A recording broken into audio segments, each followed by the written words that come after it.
Assalamualaikum warahmatullahi wabarakatuh. Kembali lagi di channel Marsha Subiakto. Pada kesempatan kali ini kita akan kembali membahas informasi menarik.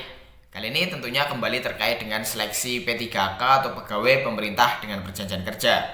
Dan kali ini kita akan coba kembali bahas berkaitan dengan seleksi P3K tenaga kesehatan. Jadi besok pada tanggal 28 sampai dengan 29 Desember 2022 adalah waktu di mana masing-masing instansi akan mengumumkan hasil akhir seleksi P3K tenaga kesehatan. Jadi tentunya teman-teman yang mengikuti seleksi P3K tenaga kesehatan saat ini sedang harap-harap cemas apakah teman-teman lolos sebagai P3K untuk tahun anggaran 2022 atau tidak. Dan pada video-video saya berkaitan dengan pengolahan nilai, berkaitan dengan afirmasi, banyak yang bertanya tentang hasil akhir ya atau nilai akhir kelulusan P3K tenaga kesehatan. Bagaimana jika nilai atau jumlah akhir nilainya sama? Faktor apa yang bisa menentukan kelulusan jika nilai akhirnya sama? Dan kali ini kita akan coba bahas mengenai hal tersebut. Untuk itu, bagi yang penasaran, simak terus. Bismillahirrahmanirrahim, langsung saja kita mulai. Jadi pada pengumuman yang disampaikan oleh Kementerian Perhubungan tentang pengadaan P3K untuk jabatan fungsional tenaga kesehatan di lingkungan Kementerian Perhubungan formasi tahun anggaran 2022 disebutkan terkait dengan kelulusan hasil akhir ya. Ini pada nomor 7 sistem kelulusan. 1. Kelulusan seleksi administrasi didasarkan pada kesesuaian antara data dan dokumen yang diunggah atau disampaikan oleh pelamar dengan persyaratan pelamaran yang telah ditentukan sebagaimana dalam pengumuman yang diunggah dalam portal SSCASN dan khusus penyandang disabilitas. Selain berdasarkan kesesuaian data dan dokumen, juga didasarkan pada hasil verifikasi kesesuaian jenis dan derajat kedisabilitasannya dengan jabatan yang dilamar.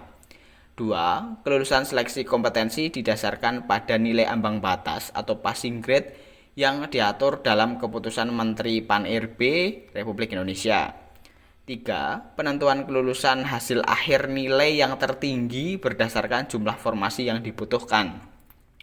Jadi pertama harus lolos nilai ambang batas atau passing grade terlebih dahulu. Kemudian yang kedua ditentukan dengan jumlah nilai tertinggi ya dari kompetensi teknis, manajerial, sosiokultural, dan wawancara. Dijumlahkan yang tertinggi itulah yang lolos, tetapi syaratnya harus lolos passing grade terlebih dahulu. Apabila pelamar memperoleh nilai akhir yang sama, penentuan kelulusan akhir secara berurutan didasarkan pada nilai kompetensi teknis yang tertinggi. Jadi kalau nilainya sama dilihat nilai kompetensi teknisnya dulu. Kalau nilai kompetensi teknisnya paling tinggi, dia yang harusnya lolos. B. Jika nilai sebagaimana dimaksud dalam huruf A masih sama, penentuan kelulusan akhir didasarkan pada nilai kumulatif kompetensi manajerial dan sosiokultural yang tertinggi. Jadi dijumlahkan antara manajerial dan sosiokultural itu jika nilai kompetensi teknisnya masih sama. Kemudian C, jika nilai sebagaimana dimaksud dalam huruf B masih sama, penentuan kelulusan akhir didasarkan pada nilai wawancara yang tertinggi. Jadi jika teknis, kemudian manajerial, sosiokultural masih sama juga, kemudian yang ketiga adalah nilai wawancara. Kemudian D, jika nilai sebagaimana dimaksud dalam huruf C masih sama, penentuan kelulusan didasarkan pada usia pelamar yang tertinggi. Jadi jika teknis, terus gabungan manajerial sosiokultural, kemudian wawancara, ketiga-tiganya masih sama juga, maka dilihat umurnya. Umur yang tertinggi adalah yang akan lolos seleksi. Kemudian ini dasarnya itu ada pada ini Peraturan Menteri Pan-RB nomor 29 tahun 2021 tentang pengadaan pegawai pemerintah dengan perjanjian kerja untuk jabatan fungsional. Jadi jika teman-teman mencari informasi ini pada Permen Pan-RB terbaru ya pada tahun nomor 968 tahun 2022 tentang mekanisme seleksi P3K untuk jabatan fungsional tenaga kesehatan tahun anggaran 2022 ternyata tidak ada, dan ternyata aturan yang dipakai adalah aturan atau Permen Pan RB 29 2021 ya, aturan sebelumnya. karena pada aturan terbaru itu tidak ada. Dan saya juga sudah buka Permenpan tersebut dan ternyata benar. Ini pada pasal 29 ya, pengolahan hasil akhir seleksi kompetensi.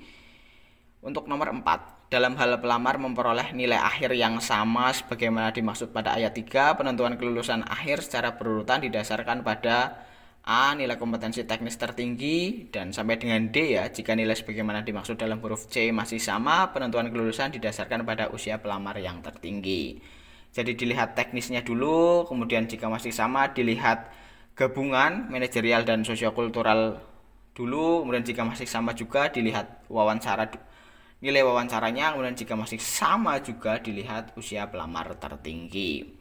Jadi itulah pembahasan atau informasi terkait dengan penentuan kelulusan jika nilai akhirnya sama.